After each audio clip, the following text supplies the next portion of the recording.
let's get to it. I'm going live now. Hello, everyone. Welcome to, I think, the 7th guest artist of the Summer 2021 Festival. Today we have Julia Izumi, who is an old professor of mine who taught me playwriting. But I want to read a little bit of her bio because she explains what she does pretty well.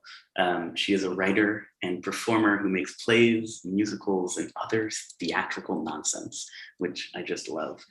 But yeah, I think she's going to have us write a little bit today. And so I will turn it over to you, Julia, and let you take it away. Thanks so much for being here. Yeah, thank you so much for having me.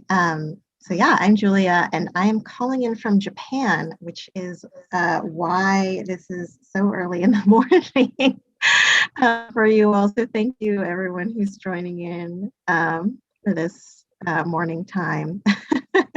I am not a morning person, and so this is not morning for me, so I feel bad requesting folks to come join me in the morning. But yeah, very excited to be a part of this and get to help y'all on your artistic journeys. I hope a little bit, just a little bit.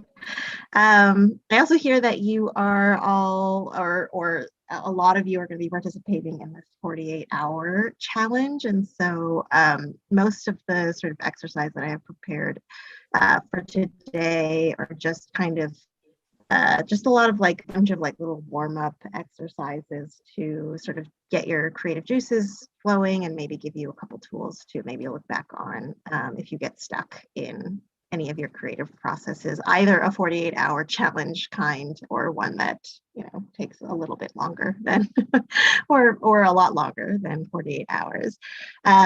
So just to get started, Peter will know that I love list making. I think lists are a great way to start any kind of writing process. So let's start with making some lists.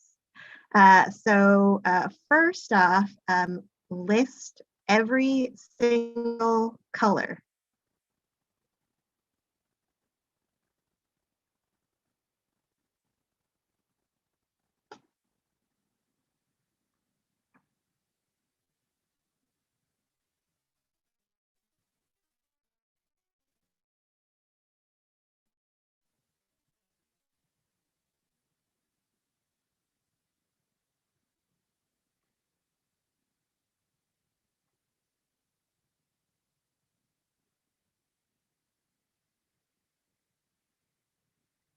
Right, and now you're going to make a list of every single animal.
And now you're going to make a list of every single person in your life.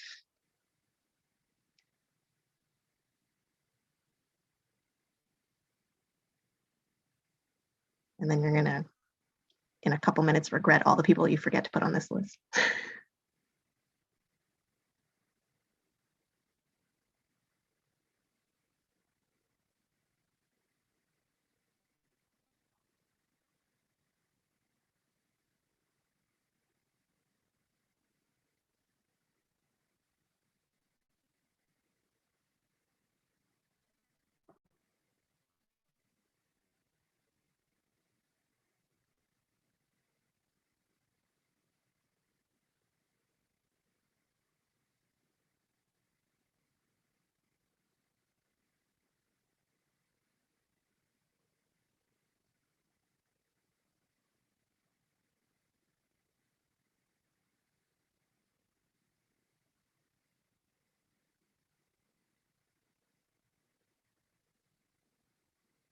And now you're going to make a list of all the things you've thrown in the trash or trashed.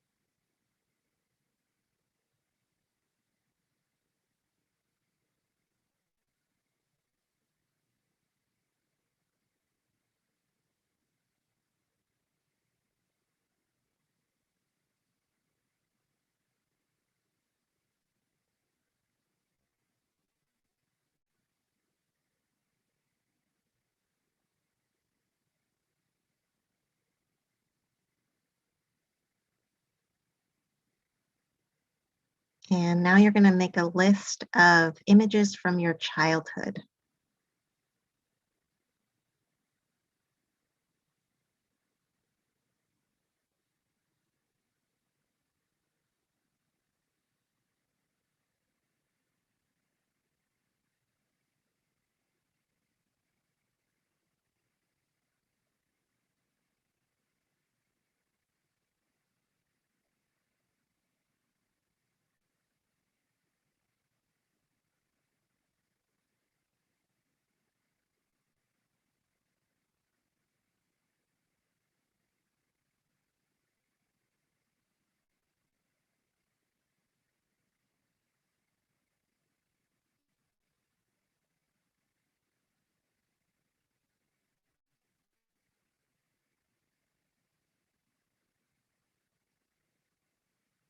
Okay, and one last list. This is going to be a list of all the lies you've told or can tell.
Okay, and now finish up the last one.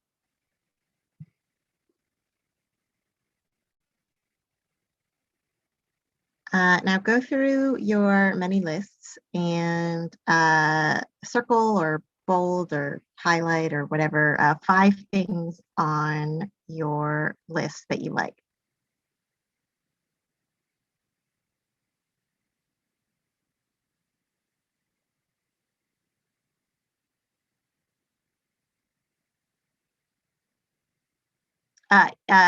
In total, 5 things total.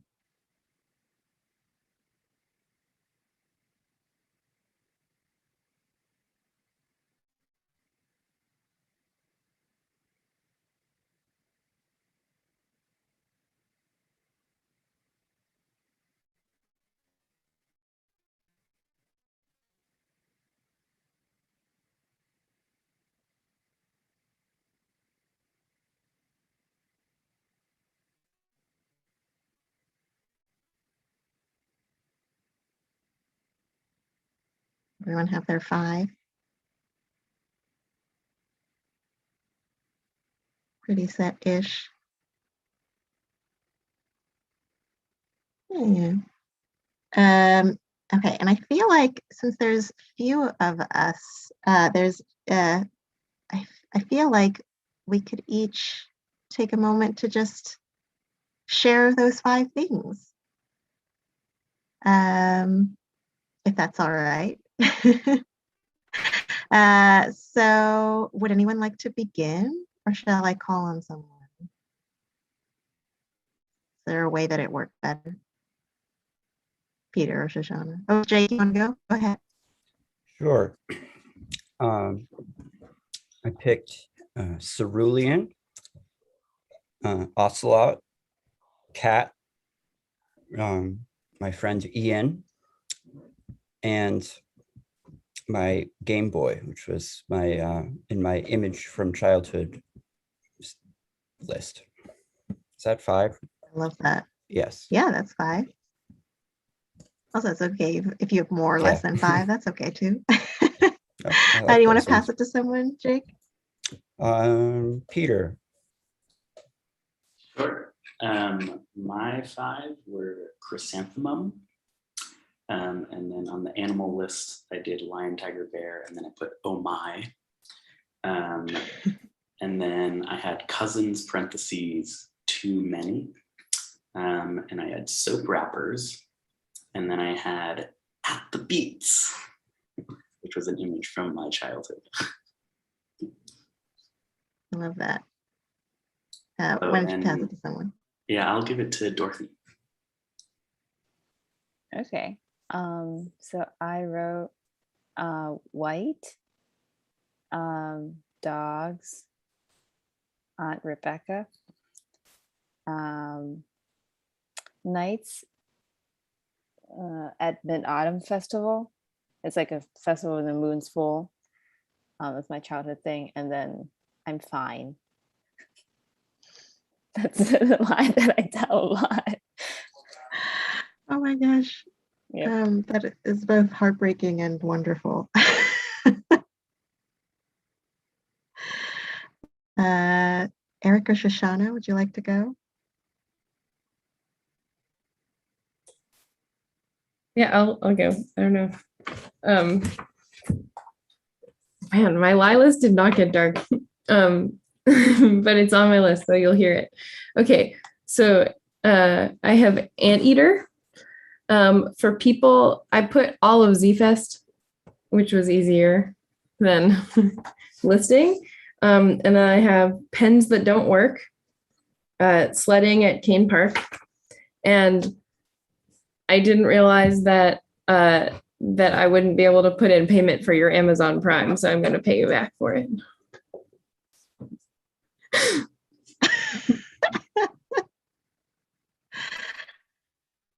There's definitely some something going on there.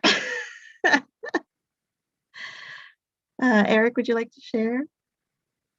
Yeah, okay. I circled sand, Harvey, top of toothpaste cover, handicapped boy sticking hands in my cereal box, excuses about not going to a party.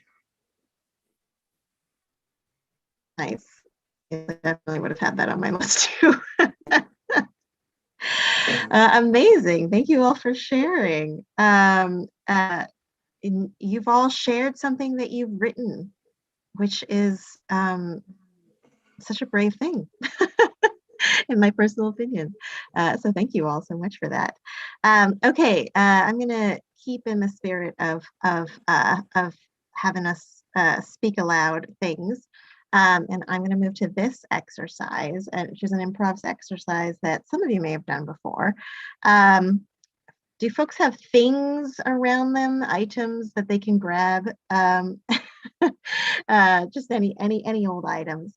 So what I'm going to have you do is I'm going to have you grab those objects, and then show us all this object, and then introduce it as something that it is absolutely not, and then tell me a story about it that is completely not true. For example, or this can be the example. This is an umbrella.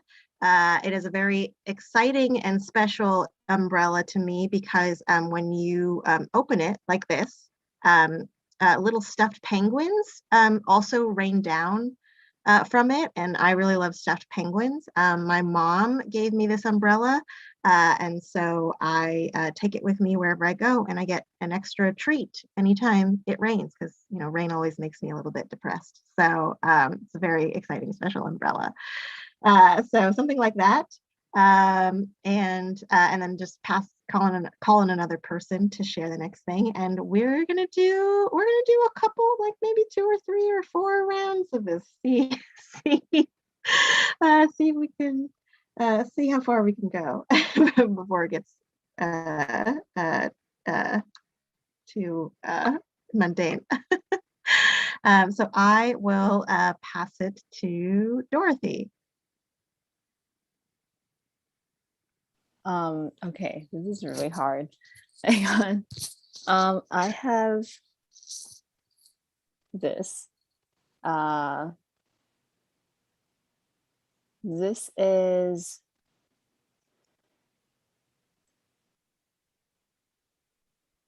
a telescope.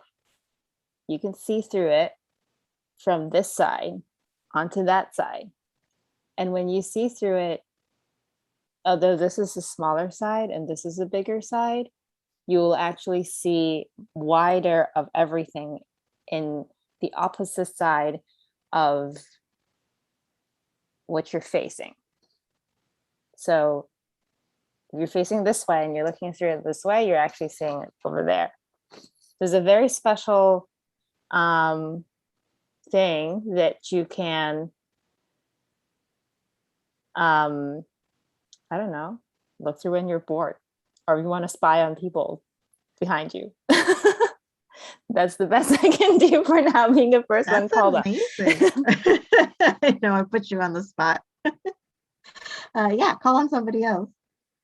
Okay, Jake.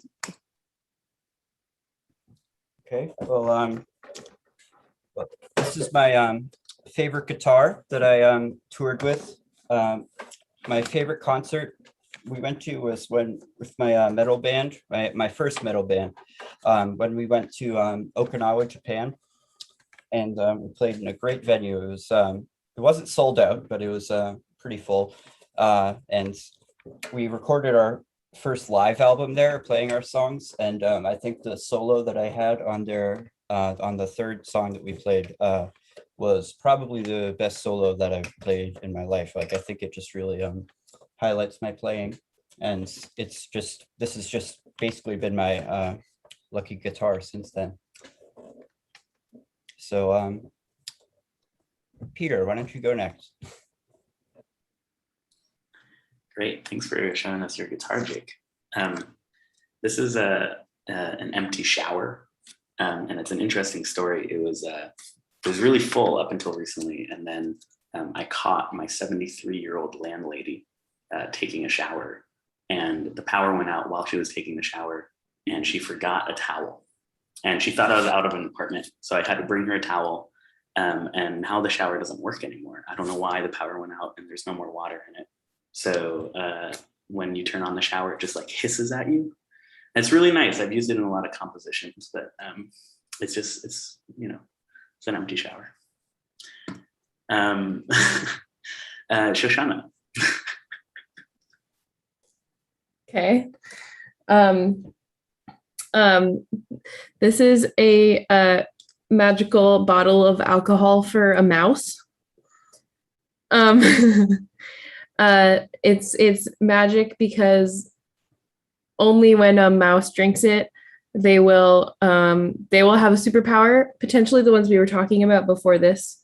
For instance, when they wake up, they will feel rested anytime whenever they wake up. So that's what's magic about it. And it tastes like, I don't know, it tastes really good. It tastes like a smoothie, even though it looks like water. Yeah, that's that. I guess Eric. Right here, I have a frozen dinner. It's quite delicious. It has good nutritional value, I should say. This particular package is offering meatloaf with some mashed potatoes, and I think it has a dessert as well. You just, when you're ready, you just take off the top here and put it in the fridge. Enjoy. Sounds delicious. All right, I'll go again. This is a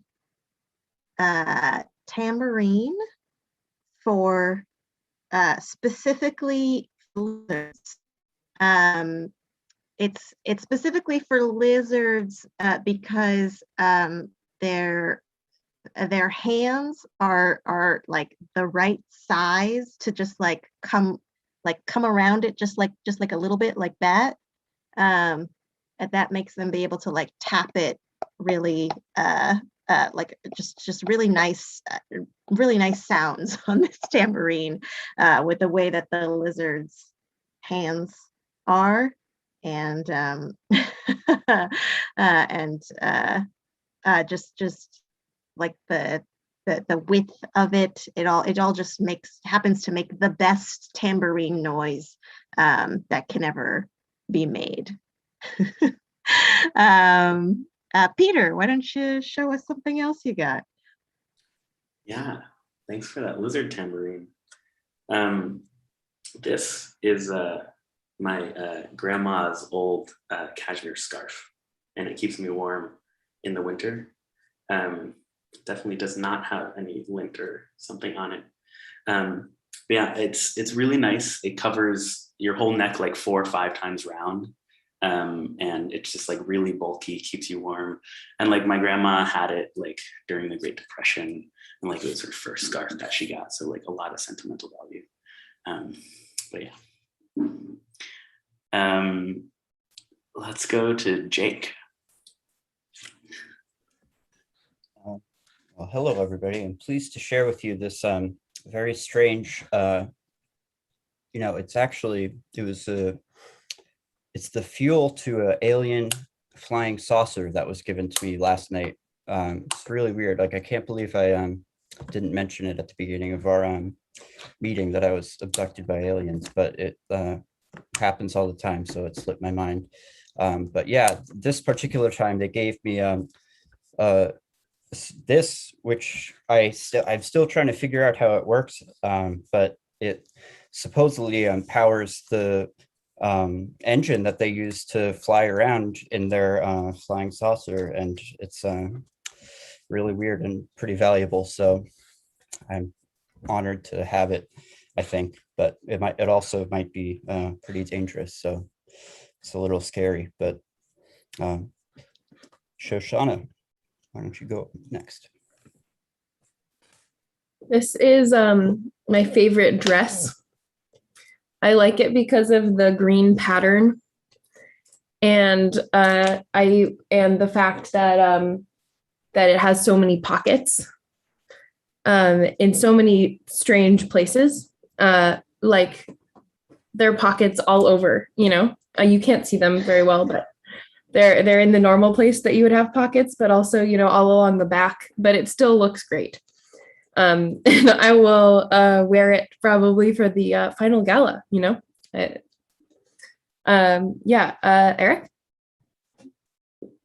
Wait, did you? Yeah, no.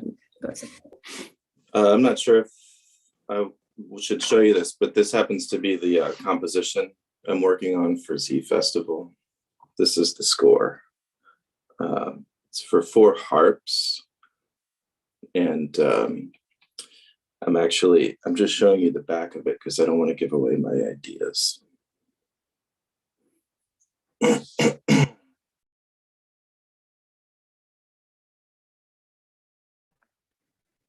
Dorothy. Yep. Dorothy.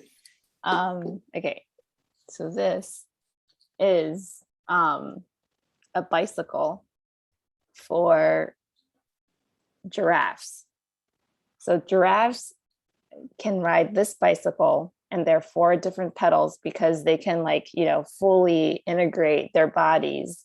And there's a higher part up there that's kind of invisible where the giraffe can kind of like lean its neck on so it doesn't get blown away.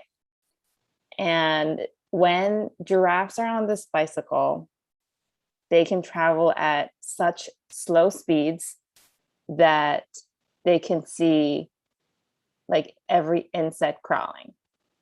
This bicycle was given to me by future Dorothy.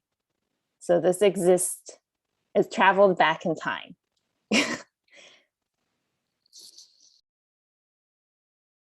That is one powerful bicycle.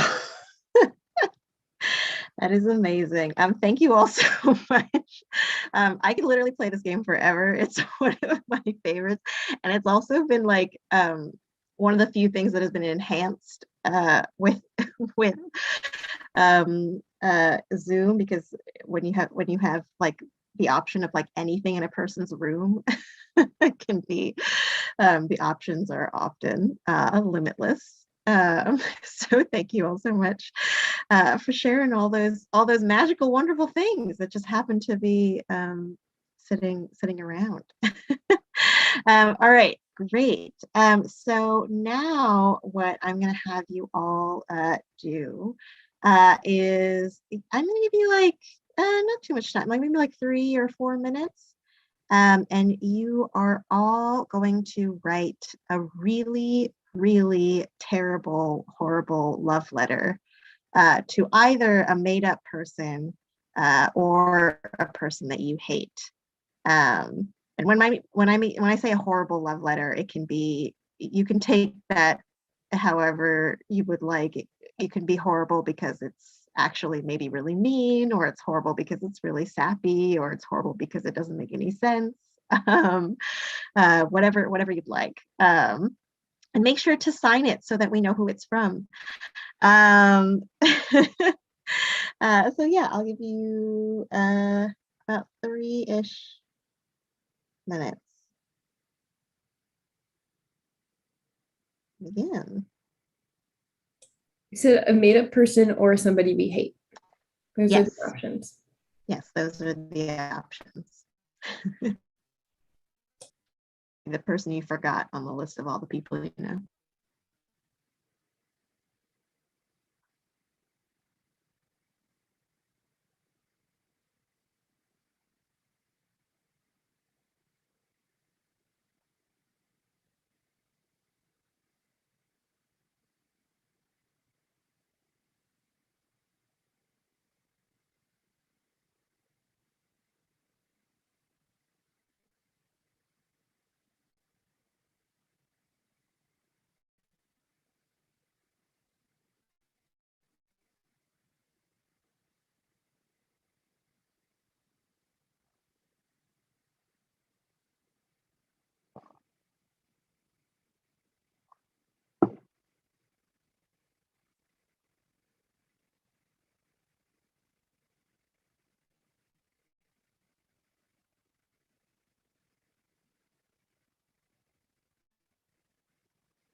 All right, and start to wrap it up.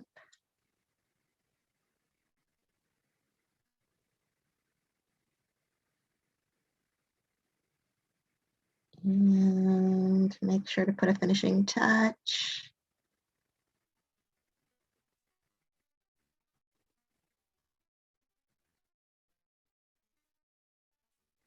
Voila. Lovely little letter, I'm sure. Would anyone feel like they would like to share their letter? Jake, yeah, you want to go? Yeah, sure. Hello, Jennifer. I am writing to confess my unfettered adoration for you. Once I tasted the apples from your family's apple orchard, I simply knew that you had to be mine. Sure, I don't really know you personally, but I can't explain it. From the second I tasted the middling and almost rotten apples, I was smitten. I hope my love is recorded. I've already scheduled a date for 3 this Friday. My mom is coming with us. I hope that's okay. Also, can you pick us up? Thanks. Signed, Peter Traver.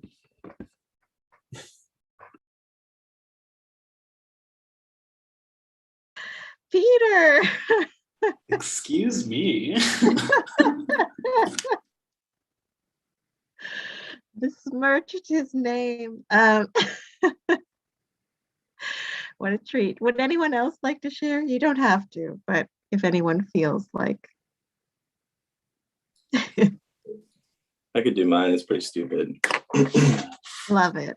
I love stupid. I'll show it to you. Hello. I drank 5 seltzers yesterday. Lol. And there's a sentence I crossed out, which reads, 4 were unflavored. The 5th one was raspberry. I brought the trash can in. What are you up to?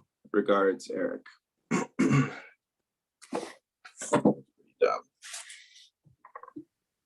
Thanks. Amazing. Amazing. I love it.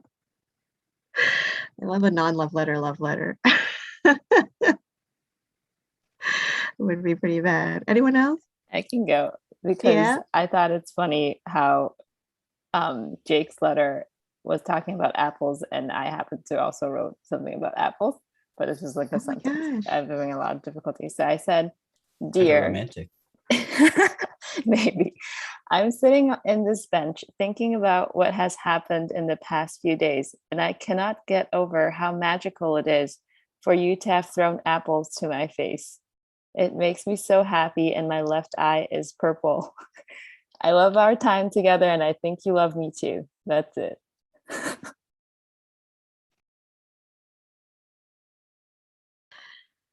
I love that. I love that it has a button. That's it.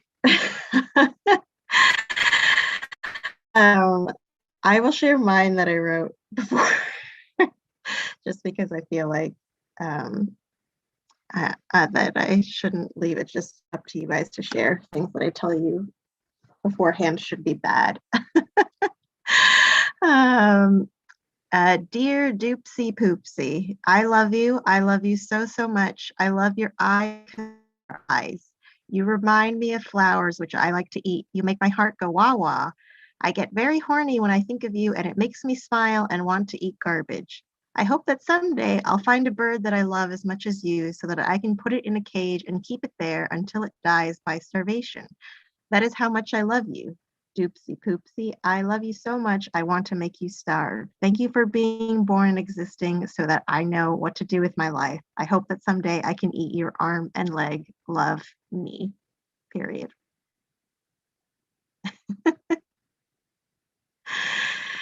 Oh, I love these. All right. I promise that this is all related, but now I'm going to shift gears just a tad, and I'm going to have you all think back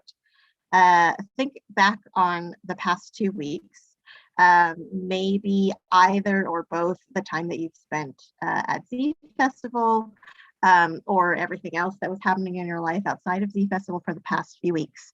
And I want you to think about that experience and write down the name of a dish that would sum up the past 2 weeks. So, for example, mine would be a rainy season marinated stew. And once you have that dish, I'm going to have you all come up with a 5-step recipe for that dish. So, for example, mine would be step 1, put 1 week worth of rainwater, grilled fish, a large intestine, a small intestine, and some family arguments in a natural hot spring. Step 2, soak for 48 hours or until it feels like it's been weeks. Step 3, sift out the mold, dust, and a lot of things your body could not digest. Step 4, worry if a fish bone got caught in your throat for too long. And finally, season with beef steak plant and serve lukewarm on a day that seems like it could rain. So I will give you like, let's say like 5-ish minutes to come up with a dish and a recipe.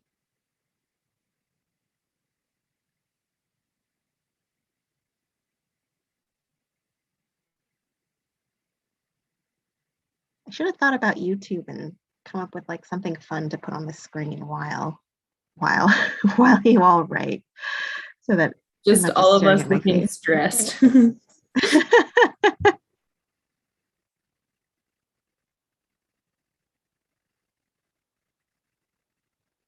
like a little dance. Oh, but then I'm going to distract you all. Never mind. Won't do a dance.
And start to ramp it up if you haven't already.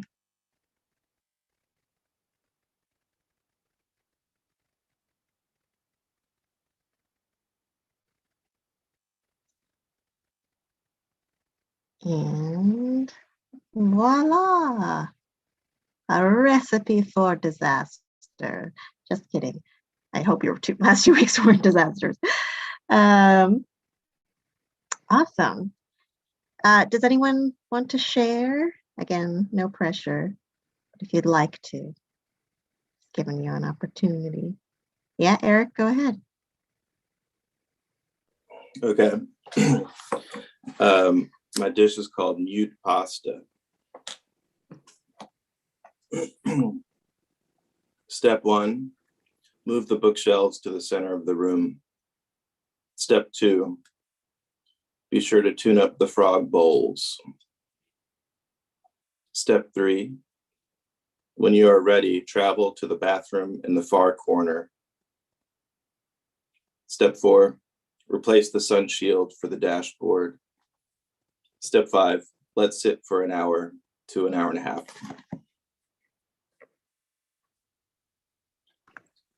Nice. I feel like it would be a comfort food.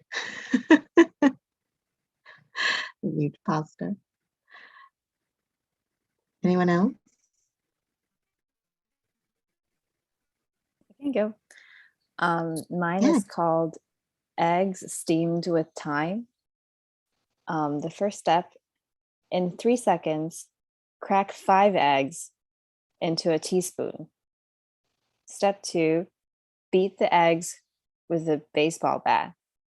Step 3, add water collected from the storm outside. Step 4, pour the mixture into a pan that has a hole in the bottom. Step 5, steam it in the pot that has a tight lid. It'll be ready when you've walked 15 miles.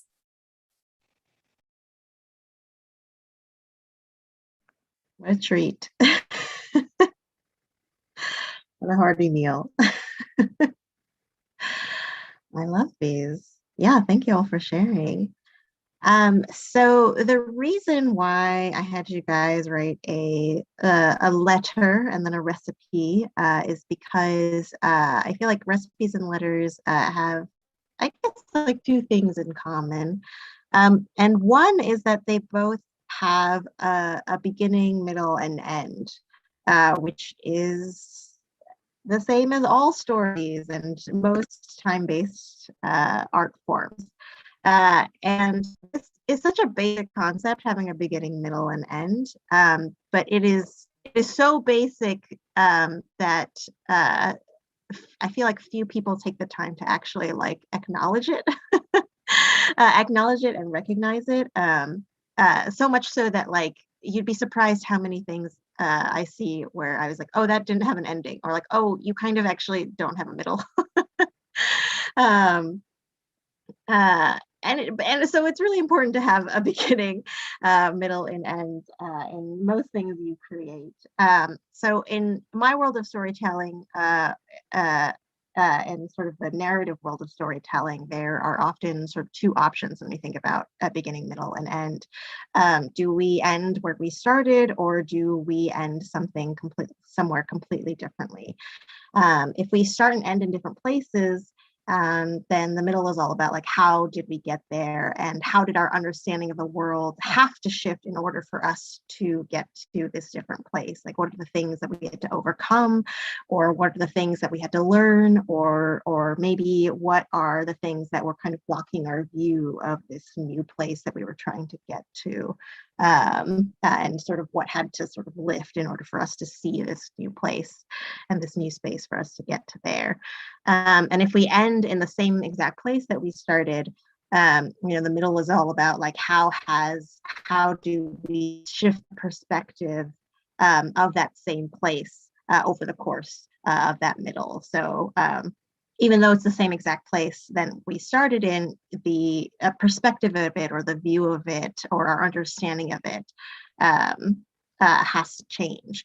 And when I'm talking about in these things, this sort of we or us or our, often I'm talking about sort of the characters in these stories, and particularly when I'm thinking about the stories of the characters of the stories that I write. But in terms of the our and the we, I'm also talking about the audience, which is always a character in any art form. And so, especially when I get stuck with endings, I'm just a thing that I kind of do is just think about, like, if I want to start, just a very simple question of, do I want to start where do I want to end where I started, or do I want to end in a completely different place? And that can kind of sort of open up, like, why, and then the how do we get there, and kind of open up new avenues, or kind of, help me come up with a kind of goal in terms of like how I'm going to get to an ending, or how I'm going to sort of complete this thing. And the best endings are unexpected yet inevitable, which is a complex mix that people are always working so hard to try to achieve. The other reason why the other thing that I think recipes and letters have in common are they both have this form and this structure that we're very used to, this very expected form and structure that we're used to. And these kinds of exercises of trying to think of letters and recipes in sort of different ways, or kind of making it, specifically terrible or wonky in a certain way. It's just a way for me to always remind myself that structures are really useful in terms of playing with those expectations, and also it's I feel like people have a lot of different things and opinions about like structures and forms and sort of things that are expected, and I feel like these days they're kind of being thought of in like a really negative light, of things being like really repetitive, or like, oh, like I see that form coming, or something like that. But there are just so many ways that from the content of the structure of the form that you can really subvert it, or really just like play with those expectations. So I feel like doing these kinds of exercises with recipes and letters, it's just always a good reminder that these sort of things that are to be expected, things like forms, things like structures, generic forms and structures, can actually be really helpful and can do a lot of the work for you. And so again, if you get stuck, I feel like having a lot of trouble about like figuring out where to go, like think about like what are the forms that you're used to seeing, and like how can my face that form, and then how can it sort of like subvert it in the end, or come up with something unexpected in using that form, or like the worst version of that form can sometimes be really helpful. There's another exercise that sometimes I do where you kind of you sort of like come up with it's sort of a multi step process, which is why I didn't do it today. But it's sort of like thinking of a genre, and then thinking of like a story that like doesn't fit that genre, but then like making it fit that genre. And so one of my favorite things that I've come up with in that exercise is a TV pilot, where it's like it's a sitcom where the family is based on the names of all the characters are Christopher Columbus's ships. And so like trying to turn like a colonizing story into a family sitcom. And so just like thinking about maybe sometimes the worst version of the form can sometimes be really helpful in kind of opening other doors, and maybe not using exactly that thing, but maybe that can help you get to the next step, or maybe using the worst form that can be sometimes awesome. So that's what I wanted to talk about in terms of kind of overall storytelling tips and tricks. All right, so one more sort of big exercise to leave with. So I'm going to share my screen. Go. All right. Okay, so this is actually a photograph by Vivian Mayer. I don't know if any of you know of her photography. She has a great collection, and a lot of them are. She has like a website online that is full of these kinds of black and white photos that I really love. And was introduced to me by my playwriting, one of my playwriting teachers, Christina Anderson. So what I'm going to do is I'm going to give you all 8 minutes. And in those 8 minutes, you are going to come up with 50, that is 50, questions about this photograph. Yes, 50. I actually think 8 minutes might be even too much, but let's see. All right. And these questions, try to lean in on the sort of who, what, where, when, why, how. Did I get all of them in there? Did I say something right? Who, where, what, when, why, how questions. Try to stick with those kinds of questions, but it's okay if you get stuck to do a couple of yes or no questions. So, all right, here we go. Best of luck. 50 questions.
And about less than half the time left, just a little under.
Got about a minute and a half left.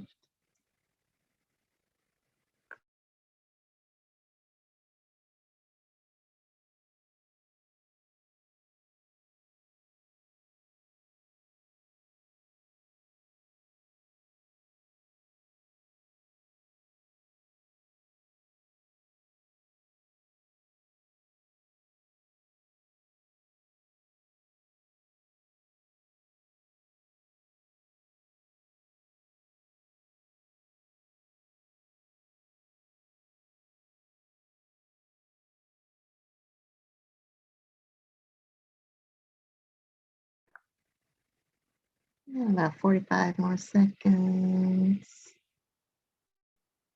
Already got 50 or champion.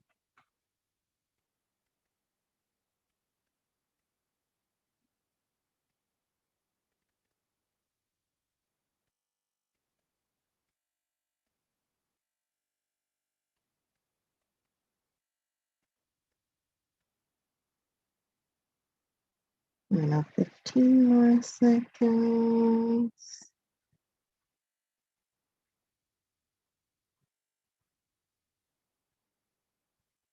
And 5, 4, 3, 2, 1. Drop your pencils. Slash, most of you don't have pencils. Great, amazing. All right. Why don't we actually take a moment, if anyone would like to, actually, all of you just take a moment and share one or two questions that you particularly feel drawn to that you asked. Let's start with Peter. Why don't you go first?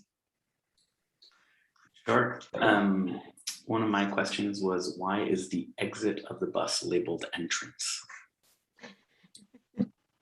Uh-huh. That's a great question. That relates very much to my question of why aren't people trying to get on the bus, letting the people off of the bus? But I think that answers that. Your question actually answers my question. Good observation. A similar question too. I asked, like, Why is there an exit to the bus that's not labeled entrance?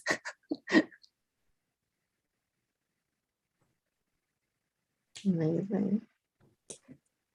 I'm curious, what does it smell like? Yeah, inside the bus, outside the bus, Yeah, across the street. and sound as well. What does it sound like? Mhm.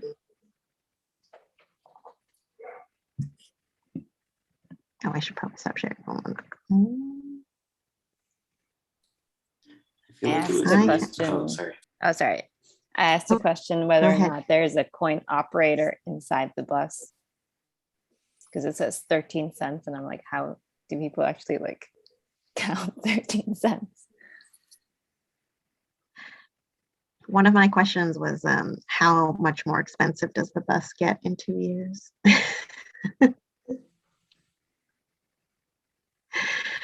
All right, great. So you don't have to answer the question that you mentioned, but if you want to pick a question to answer, I'm going to give you 5 minutes to answer it. And I'm going to encourage you to keep writing for all of those 5 minutes. So if you, so try to answer with like as many details and maybe go even beyond the answer to the question as possible. So for example, I had asked, what color is the woman with the glasses' belt? And instead of simply just being like, it's green, I would be like, the woman's belt is emerald green. It has a dye that can only be made in Topeka, Kansas. The dye is made by taking stems from red peony flowers and mixing them with water and what else makes things green? And matcha. The person who invented this dye is named Sam Kilmeyer, et cetera, et cetera, et cetera. So yeah, does everyone have a question that they feel like they can answer? More or less? Yeah. So are we picking All it right. from the list of questions that we wrote? Yes, all the 50 questions that you wrote. All right, I'm gonna give you 5 minutes and go.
We're halfway through.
Have about a minute left.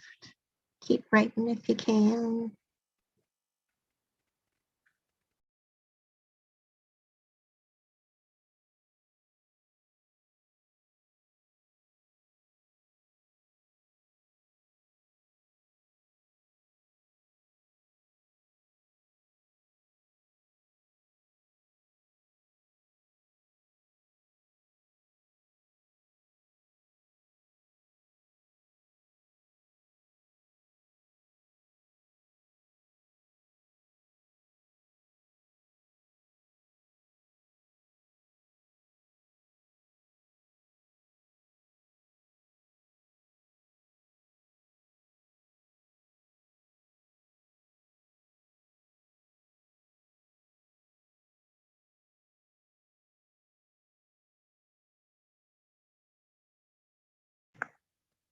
Okay, you can stop writing.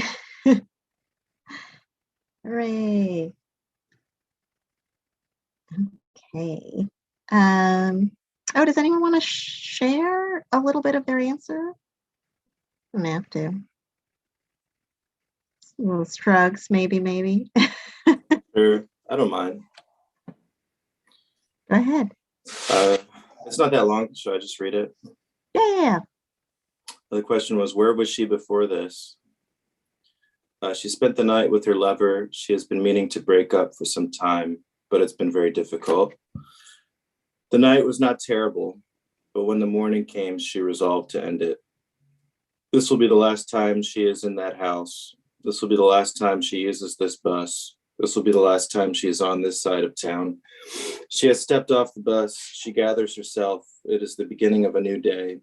There is a certain liveliness around her. She hears the honking of the cars nearby. She catches the faint smell of the nun to her left. Nice. I love that it is, I mean, I'm sure it is a nun. It's just like that figure that's next to that woman is so oddly mysterious. I mean, I think it does look the most like a nun, but sometimes I'm like, one of my questions is always like, is it an alien? Is there an alien? What is that thing next to her? But that was great. Thank you, Eric. I have one that also ended up with like a backstory on this lady, but a very different one. I love it. My question was like, who else was on the bus, or like, does she know anybody else on the bus? So the woman getting off the bus just spent an uncomfortable 30 minutes trying to figure out if her long lost sister recognized her. The sister was way in the back of the bus, and at the end, the woman in the picture was so eager to get off of the bus that she went out the entrance. She and her sister had not seen each other in 15 years since the woman in the picture left home to join a cult, which was a strange move, but now she is reintegrated into society and is confident and well-dressed, neither of which she learned at the cult, though she did pick up some tips on obscure ritual and getting people to believe in weird shit. Anyway, she had not been ready to face her family because she left them at 17. Wow. Very different lives this lady has lived. I love that. I have another possible story about this lady. I love these stories. Keep them coming. The question that I was answering is, why is there a bowling ball in her purse? Ooh. Well, Virginia has been having a hard time connecting with her husband as of late. He's been working long hours at the steel mill outside of town. He's a contractor and has been getting home late, sweaty, and unwilling to touch her in any way a husband should touch a wife. So she is taking matters into her own hands and has joined a bowling league where plenty of eligible bachelors are happy to be slightly handsy in the early hours of a summer evening. She has purposely wore a scarf and a non-sleeves dress for the occasion, and while it's particularly unpractical to go to bowling in high heels and no socks, this is a small price to pay for the ogling she accrues the instant she walks into the alleyway. Wow.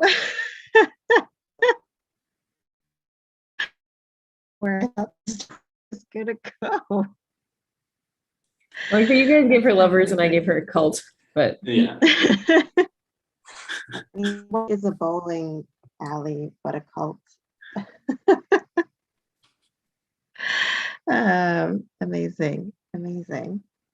Dorothy, would you like to share? You don't have to. I just feel like I would like to give you the opportunity if you'd like to. Yeah, I can. I didn't write a story about her. I like tried to answer the question, is she That's cold, great. but I didn't really go too far. But then I was thinking, oh, actually, I want to answer the question about the bus driver. So my question was, is the bus driver angry? Because she seemed to be yelling, I feel, I don't know. So my answer is, the bus driver is yelling at people in the back to clear up space so that other people can get on the bus.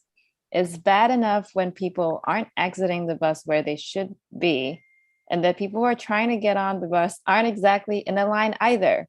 There's just no order in these things, she's thinking. Every single day, I have to go through this and think.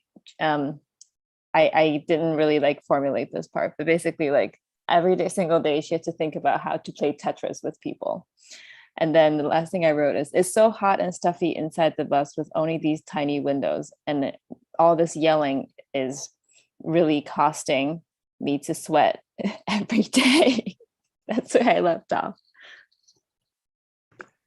I love that. Yeah, that bus driver is such a there's something happening on the bus that she's trying to control. I think you're correct. I think she is angry.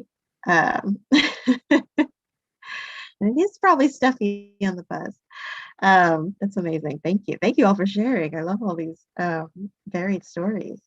So one final task I'm going to give you all is just to take a quick minute, minute or two, and just ask 10 questions about the answer that you just wrote.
And finish up the question you just wrote.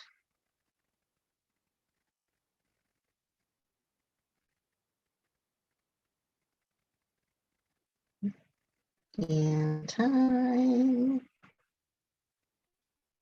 Awesome. Cool. So, if you couldn't guess, normally what the next steps would then be to answer one of those questions and then ask questions about that answer and then keep going and going and going. Which is this is an exercise called Veins, and this is actually an exercise that I kind of lifted up and shifted over from an acting, a very hard and horrible, not horrible, it's not horrible, an acting exercise that you usually do about your own character. That I've kind of like shifted into for this, using a picture as a source material instead. And usually you do the full exercise is actually just the first 50 questions and then 5 each time. So it's like 5, 5, 5, and then I think the goal is to do 10 permutations of the 5. I think that's it. Which takes much longer than than you always like it to. And also, I like both of these kinds of exercises because they sort of push your limits. Like one is like trying to get 50 in a short amount of time, and then also the other one is trying to like write, keep writing past maybe when you feel like you've already finished. Which is sort of like as forms because both of them kind of like push your kind of like extend you to your limits and then sort of like ask you to go a little bit just one step further, which I feel like is a great spot to be, can be a great spot to be for your creativity, which is why things like 48-hour festivals always kind of come up with some of the wildest, most creative, wacky things, which I always love. Does anyone have any does anyone want to talk about their experience with sort of that process? Like, was it hard for you? Was it easy to come up with the questions?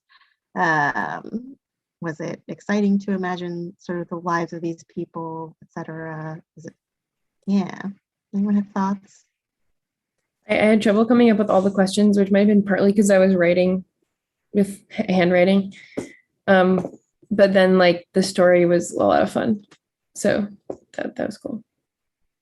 Yeah, but when I first did this question, we all had to write we all had to write by hand, and we had 5 minutes to do the 50 questions. So I was like, I think I only did 50. So yeah. Yeah, I think with the framing of the 50 questions saying try to keep it to who, what, where, when, why, how was really hard because there were a lot of like, is this thing this? Is this thing that I wanted to ask? But all of a sudden I had to like develop story and backstory for the people in the bus and where we were and what time period, because those were the questions that I were coming up with. I thought it was kind of interesting how, oh, sorry. No, go ahead. I thought it was kind of interesting how some of us, our questions were very much what was like actually presented on the surface. And some of us, like Dorothy, was thinking about the bus driver and like things that you didn't actually see, but were part of the image. I don't think you see the bus driver. I can't remember. I don't think so though. Maybe you do. I guess it wasn't something in my. You can. Oh, you can. Okay. Yeah. So it just, that really just wasn't in my perceptual world then. So it's funny to think about what ends up being part of your perceptual world and what doesn't. So, yeah, I didn't see the bus driver either. So I think she's the bus driver. So there's a figure like inside the bus that like very far in, and she's like turned to the back. And I think she looked like the bus driver, like right there. Oh, that's. And I feel like for a second, I thought maybe she's just someone who's exiting the bus, but she also kind of looked like she's sitting like there. So, I thought it sort of looks like she's holding a purse, which is why I didn't think so. But that might be someone else's purse in front of. You might be right. But I assumed that she was. Oh, that's so interesting though. Yeah. Yeah.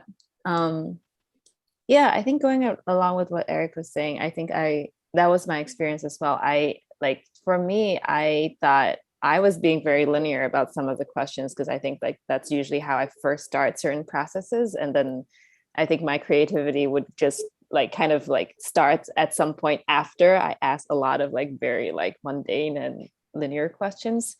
And I thought it was really interesting that like when all three of you came up with the narrative behind her, like that her character in the front, because the only thing I think that like interested me like when I was looking at her was like, is her head itchy? Is that why she's like scratching her head? And then I didn't come up with anything like what is like I thought about maybe she's going to an appointment or something. She wants to dress nicely. And that was it. And then I want to think about other stuff. So that was a really interesting exercise to like share and hear what other people think with one singular prompt. Yeah. Yeah, it's always interesting to see what other people notice and what other people don't notice.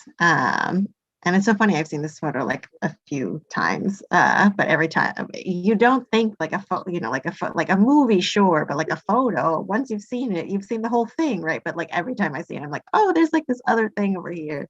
Like, oh, there's like another thing over there that I didn't notice before. Like I had not noticed that the bus says that it said entrance.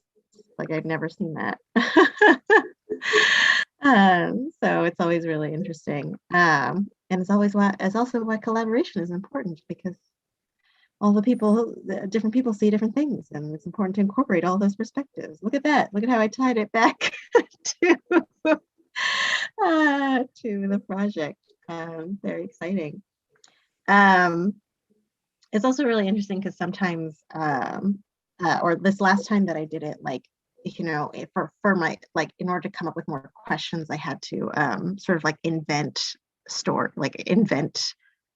stories. So I'm like, you know, like, so I would be like, why is the, you know, like, why is the man in the back in the dark suit late to pick up his daughter? And like, why is his wife so upset with him? And, you know, like just like coming up with stories, just so I have more questions to ask. And like that can sort of pull you into interesting directions. That's exactly what I did. There was well. like one of the guys was a lawyer and was like defending a case and like hated cops. And there was another guy who was like all these why questions. Yeah, why is definitely easy to go to. But yeah, no, I definitely sometimes lean into the yes or no questions. Like, is it cold? Is it hot? That kind of thing. Great. Yeah, so that's, I think, almost the end of our time, and that's kind of all I have have prepared. If anybody has any last thoughts or last things or any last questions for me, happy to answer them. Or I have a couple questions. Peter, Sure. I mean, are you like wanting to stop the YouTube, or should No, we? happy. I was just gonna say we can open up to questions. Like, this was a great workshop, but we didn't get to talk about Julia all that much. Yeah, I really enjoyed all of this. I will have to run it at 11, just so you know. But thank you so much, and go on with questions for sure. Yeah. Okay. Just two kind of short questions. The first one is this veins thought process and strategy. Is that a Stanislavski thing, or is that, do you know the origins of that? I actually don't. I wouldn't be surprised if it was Stanislavski, because my teacher who taught it to me was Stanislavski trained. But I actually do not know the origin of it, so I probably shouldn't make any claims about it. And then the other thing is, when you were talking about the letter and the recipe and like these two things that they have in common, and you were talking about how they have a beginning and middle and an end, and do we go back to where we started or not? I was curious if you find yourself, like, sort of statistically, you have one outcome that like is very much more occurring than the other outcome in your own work. Yeah, thanks for that question. Yeah, I feel like I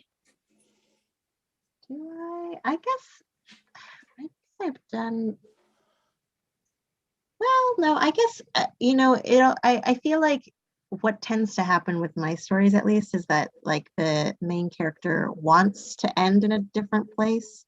And so naturally they end up in the same place because drama. So I feel like that does actually maybe tend to be more or less what. Yeah, that's probably the more common storyline that I end up with, is that they end up in the same place. Bye, Shoshana. Thanks.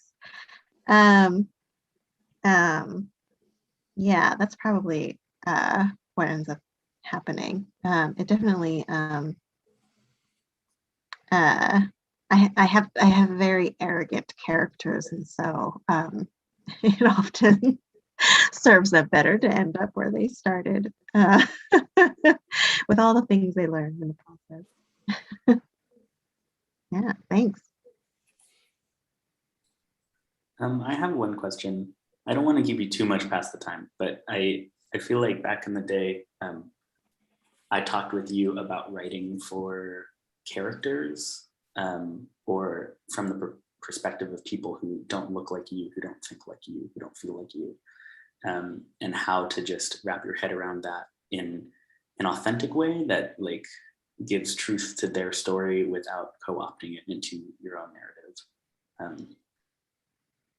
Yeah, it's a great question, and I feel like it's a thing that like it's like there's like no I'm just like continuing to investigate and interrogate that, because there's like so many there's so many perspectives on it, and I feel like there's so many ways to go about it, and I feel like it is there are more famous failures of it, right? And so I feel like it's also, it can also be really scary. I think gosh, if you asked me that, I wonder what I answered back then.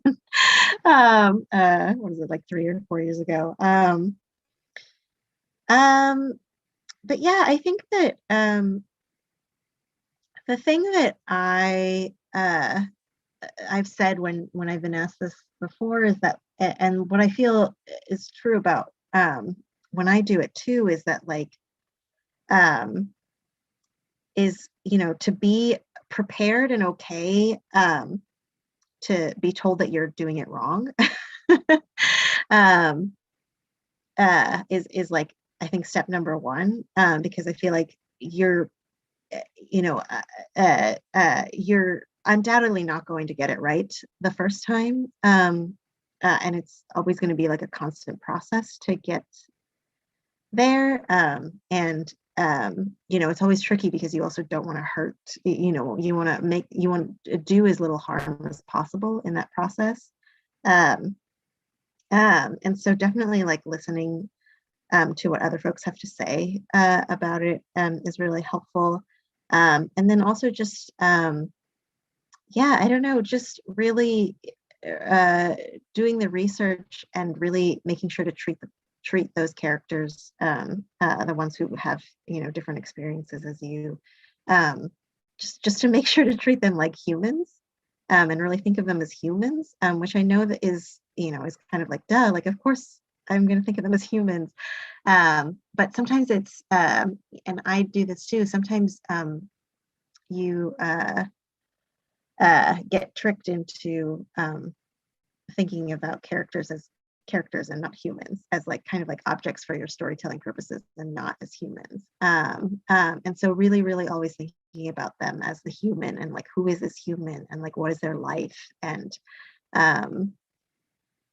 being more like being so much more than serving your story or your purpose, just like really thinking about them as like, this is a human being, and they have wants and they have needs and they have lives and they have families and they have flaws, and they have loves, and they have they have done wrong and they have done right, and all of those things, and so just like really always coming back to like, this person is a human, like this person is human, unless you're like specifically not writing humans, and then like maybe that's another story, but more likely than not, even if they're like a bear, right, character, then they're probably still like sort of you're giving them like some kind of humanity to them, and so yeah, just think of them as a living, breathing.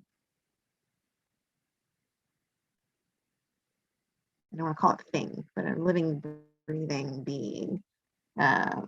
Yeah, always being reminded of that. I don't know. Does that answer your question at all? Yeah, no, that's really helpful. I also like the aside that like if you're not writing for humans, they tend to be somewhat human in the end. Yeah. If they're going to be a character, they're probably going to be somewhat human. Cool. Thanks so much for having me. Yeah, thanks so much. Like if there are any lingering questions, we can definitely stay on for a second after, but I'm going to take us down off YouTube. Julia, this has been wonderful. Thank you so much. I hope the people watching on YouTube can follow along with the exercises or have followed along. There's 2 on YouTube right now. Very exciting. But yeah, thank you so much for being here. Yeah, thanks so much for having me. This is really fun. I was laughing the whole time. I don't know. That leaves entertainment for me. No, it was really great and fun to get to some of these exercises that I did with you, and some of them I had done. I did right before just to make sure that they still made sense, and that was really fun to get to go back to my roots too. So really appreciate it, and it was so great to meet you all. This is so fun.